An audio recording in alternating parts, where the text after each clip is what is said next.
أشهد أن لا إله إلا الله وحده لا شريك له وأشهد أن محمدا عبده ورسوله أما بعد فأعوذ بالله من الشيطان الرجيم بسم الله الرحمن الرحيم Assalamu alaikum wa rahmatullah wa barakatuh. I wanted to offer my sincere gratitude and appreciation for the invitation to speak at this auspicious occasion. It is indeed a great honor for me to be here. I've been tasked with a short 10-minute presentation to remind us about our legacy in the early history of Islam, basically stemming back to the early days of Islamic history, and to try to basically give to you a little bit of a historical overview. And so the outline of my talk is really going to be about the rise of Islam, Islamic civilization, and give a brief overview pictorially of how in the early days of Islam, science and mathematics flourished, and the treatment of knowledge about the secular world was entwined with the spiritual world. I'll then talk about the reasons for that progress, and then the decline of science in Islamic countries in the subsequent centuries, and then the restoration of science in Islam, and with the advent of Masihul Islam, and the advent of new technologies, we are now poised to make a resurgence as Ahmadi Muslims in basically trying to advance scientific thought. So basically, the Muslim empire is shown here in its full height and extent. What you can actually see is that from west to east, from Spain all the way to the Near East in Asia, Islamic thought and philosophy had promulgated for centuries. And what I wanted to do, because time is short, is present just sort of a sweeping initial overview. And if you follow along on the map, I'll provide you with a brief history of the contributions of some key scientists who were Muslim, or those scientists who were influenced by Islamic thought but may not have been Muslim themselves. So in 800 to 850 is really the golden age of Islam's beginning, if you will.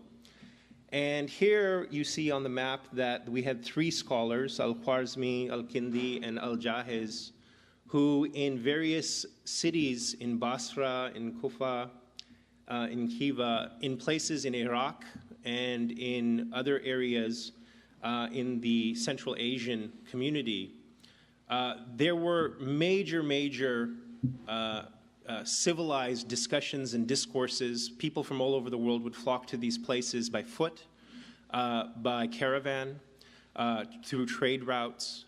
And here is where knowledge actually flourished within the Islamic civilization. So during 800 and 850, these three individuals were notable for their contributions. And below the map, I have color-coded. For example, the theory of evolution, although not formalized by anyone at the time, was first hinted at by Al-Jahiz in his books on animals, where he talked about survival of the fittest, about the acquisition of nutrients by animals. Many noted scholars in the West now have acknowledged the fact that competition among animals was first suggested and promulgated during this time by Al-Jahiz. Algebra, Al-Kindi, Al-Khwarizmi, basically propagated a discussion of how alchemy no longer was tenable. The Aristotelian notion of the four elements was no longer tenable, and how the antecedents to basically modern-day chemistry started at this time. Al-Kindi famously said, "We ought not to be embarrassed to appreciate the truth and obtain it wherever it comes from, even if it comes from races distant and nations different from us. Nothing should be dearer to the seeker of truth than the truth itself, and there is no devaluation of truth, nor belittling the one who speaks or conveys it." Now, this was a quote I'm drawing from to capture the spirit of Islam at the time. Al-Kindi was one of the most celebrated scholars to actually take Greek thought, not only be one of the preservers of it and the promulgators of it in the civilization, but to move on and to propagate it. So in 850 to 950, we basically have Al-Tabri, Al-Razi, and others who actually, Al-Tabri has a very famous several dozens of volumes of history of the world at the time. Sulfuric acid and acetic acid and those types of things were actually codified and formulated and formalized by Al-Razi in his pharmacopoeias. And these are actually some artistic depictions of the time that I found from museums and their collections. And then in 950 to 1050, there was an entire century of Islamic promulgation of thought. We have Al-Biruni, Ibn Sina, Ibn al-Haytham. The Book of Optics of Ibn al-Haytham was very famous, Book of Astronomy by Al-Biruni. You can see some of this in the national museums in the United States. These are actually available online. The Treatise on Colic by Ibn Sina, Al-Biruni's lunar eclipse descriptions, as well as Ibn al-Haytham's Anatomy of the Eye, among the first to describe that. Moving on, we actually move to Aristotelian notions of the four elements being debunked further, the rise of atomic ideas and the idea of molecules. Poetry, Umar al-Khayyam and the Rubaiyat is one of the most celebrated works of the time and has been taught all over the world. And algebra, the concept of an X or an unknown in algebra was promulgated at the time. And then in Spain, from 1100 to 1300 is one of the most masterful and amazing periods of Islamic scholarship, where you have Ibn al-Arabi, Ibn Zuhr, and others who actually worked very hard on medicine and on surgery, on astronomy, philosophy, and the likes. And then finally, you had Ibn Battuta, Ibn Khaldun, and others who actually had made many advances in economics, history, exploration, geography. Ibn Battuta's travels actually were thought to be of several tens of thousands of kilometers by foot, where he went all over the known world and actually chronicled it. So this is just a snapshot, and I have just a couple of minutes. So what I want to do is talk about how Professor Abdus Salam, for example, this is actually a page from one of his notebooks. And he actually, in preparation for a talk, was describing here that the unity of natural phenomena, if you look at the upper right, Al-Biruni actually preceded Galileo in his understanding of the heavenly bodies. And Al-Khazini actually preceded, by several centuries, Sir Isaac Newton in his understanding of forces of gravity.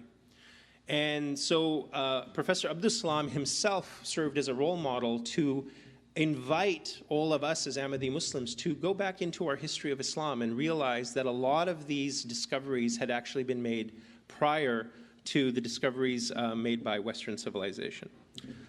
So the enterprise of science was successful during the Golden Age, and it's thought because there was a focus on Quranic injunctions concerning learning and knowledge, generous patronage and financial support for science, and cohesion with the extended Islamic empire, the concept of a commonwealth of Islamic civilization.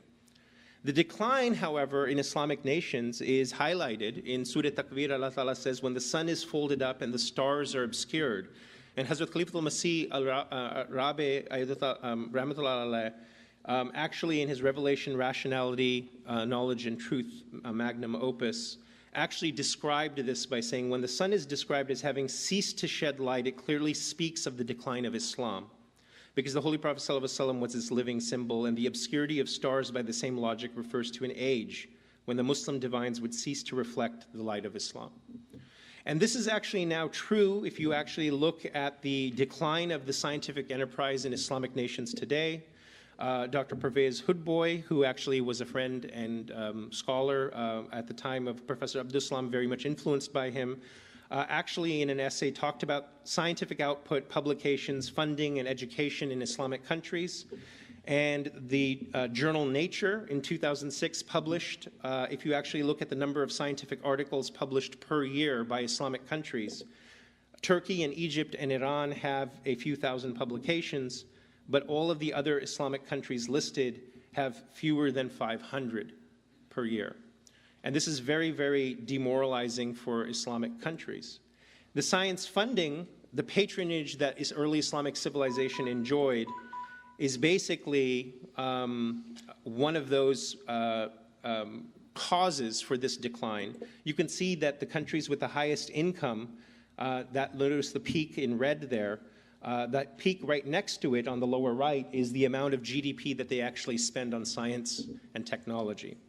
So I think that basically my time is up. I wanted to just jump to another point. Hazrat Saab, President Khalifa bin Abdulaziz had mentioned that our Nobel Prize is the minimum target. And I want to end with this quote that Allah Ta'ala told the promised Messiah Islam, that the people of your sect in the Jamaat will progress in knowledge. Therefore, I advise the youth, immerse yourself in studies to the exclusion of everything else. Advance so much in every field of education that just the minimum target should be your Nobel Prize.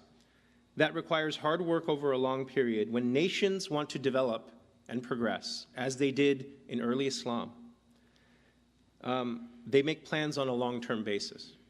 So I pray that Allah may grant you the strength to do so. May Allah Ta'ala allow us to follow the instructions of our Imam and Khalifa and make it so, inshallah.